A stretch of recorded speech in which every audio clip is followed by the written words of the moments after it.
اور جتنا جلدی ہو سکتا تھا اتنا جلدی زمین کی طرف واپس گیا۔ وہ مدد لینے کے لیے غار سے باہر گیا، جبکہ ان کا ایک دوست جان کے ساتھ رہا۔ پہلا شخص جو جان کی مدد کے لیے پہنچا وہ سوزین تھی، جو کہ ایک لوکل ریسکیو والنٹیئر تھی۔ وہ فوراً جان کی مدد کے لیے پہنچی، مگر اس کو پہنچنے میں تقریباً 3 گھنٹے لگ گئے اور اب تقریباً شام ہو چکی تھی۔ سوزین مزید وقت ضائع کیے بغیر فوراً جان تک پہنچی اور اگلے کچھ گھنٹوں میں ریسکیورز کی پوری ٹیم وہاں پہنچ گئی۔ ریسکیو ٹیم نے کافی زیادہ سوچنے کے بعد ایک پلان بنایا کہ رسی کو ایک جانب سے مضبوطی سے جان کے پیروں میں باندھا جائے اور رسی کی دوسری جانب سے ٹیم کے سارے ممبر پوری طاقت کے ساتھ رسی کو کھینچیں گے۔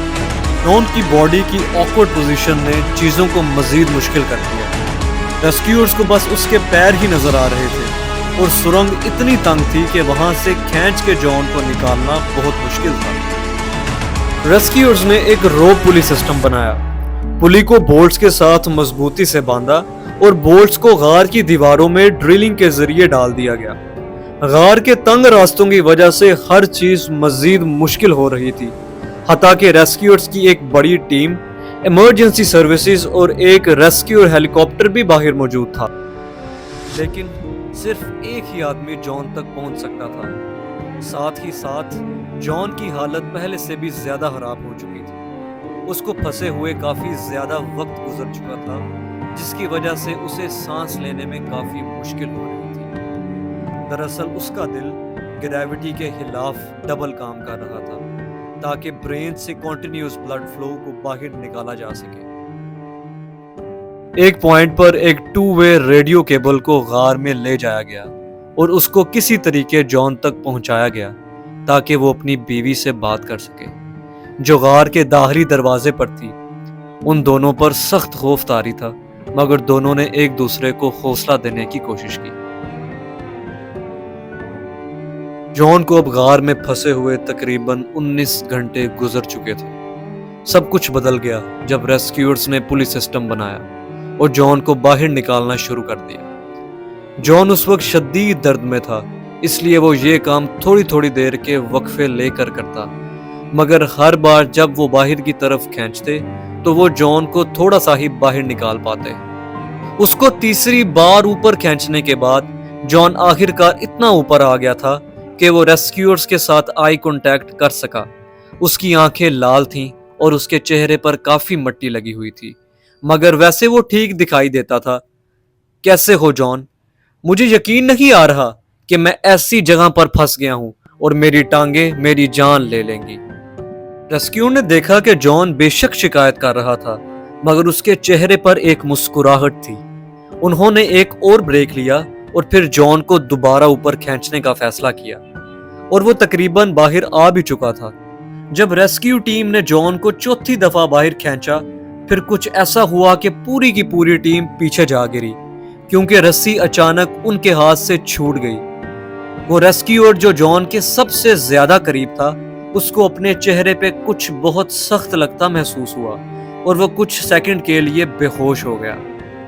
اسے ریت کے سوا کچھ اور نظر نہیں آ رہا تھا، اور جب ریت ہٹی تو اس نے دیکھا کہ جان کے ٹانگوں کے قریب پتھر کی ایک محراب جس پر رسی بندھی ہوئی تھی وہ اب ٹوٹ پھوٹ کا شکار ہو چکی ہے، اور سب سے قریب والا بولٹ بھی ٹوٹ چکا ہے۔ وہ اب کچھ نہیں کر سکتا تھا، مگر اچانک اسے اندازہ ہوا کہ جان اب پہلے سے بھی زیادہ گہرائی میں جا چکا ہے۔ چونکہ ریسکیور کو چہرے پر کافی چوٹیں آئی تھیں اور وہ مزید یہ کام جاری نہیں رکھ سکتا تھا، تو اس کی جگہ اس کے باپ نے یہ ذمہ داری سنبھال لی تھی۔ جب وہ جان تک پہنچا تو اس نے محسوس کیا کہ جان کی سانسیں پہلے سے اب زیادہ مدھم ہیں اور وہ زندہ رہنے کی جدوجہد میں تھا۔ ریسکیور نے جان کو آواز بھی دی، مگر اس کو کوئی جواب نہیں ملا۔ پھر وہ تھوڑا نیچے کی طرف جا کر رسی کو جان کی کمر کے گرد باندھنے لگا، لیکن وہ خود بھی پھنس گیا۔ کافی کوشش کے بعد اس نے خود کو آزاد کیا اور پلی کے لیے ایک نیا سوراخ کیا اور پھر رینگتا ہوا غار سے باہر نکل آیا۔ اس کی حالت کافی خراب ہو گئی تھی اور اس کی جگہ ایک نیا ریسکیور جان کی مدد کے لیے گیا، مگر اس کا جان سے کوئی رابطہ نہ ہو سکا۔ جلد ہی ایک میڈیکل پروفیشنل غار میں رینگتا ہوا جان تک پہنچا۔ 25 نومبر کی رات کو جان کی موت کا اعلان کر دیا گیا۔ وہ محض 26 سال کا تھا۔ ٹوٹل 137 ریسکیورز نے جان کی جان بچانے کے لیے 27 گھنٹے تک لگاتار کام کیا، لیکن ان کو حادثے کی جگہ سے بھاری دلوں کے ساتھ اور خالی ہاتھوں کے ساتھ ہی لوٹنا پڑا۔ ان میں سے ایک نے میڈیا کو بتایا کہ ایک ریسرچ اور ریسکیو والنٹیئر کی حیثیت کے طور پر 29 سالوں میں یہ اس کا مشکل ترین ریسکیو آپریشن تھا۔ اگلے دن اتھارٹیز نے یہ فیصلہ کیا کہ جان کی لاش کو غار سے نکالنا بہت مشکل ہے، اس لیے نٹی پٹی کیو ہمیشہ کے لیے جان کی آخری آرام گاہ رہے گی۔ ایک ہفتے کے بعد نٹی پٹی کیو کو ہمیشہ کے لیے سیل کر دیا گیا اور تب سے لے کے اب تک وہ سیلڈ ہے۔ جان کی فیملی نے جان کی یاد میں ایک تختی غار کے داخلی دروازے پر لگا دی۔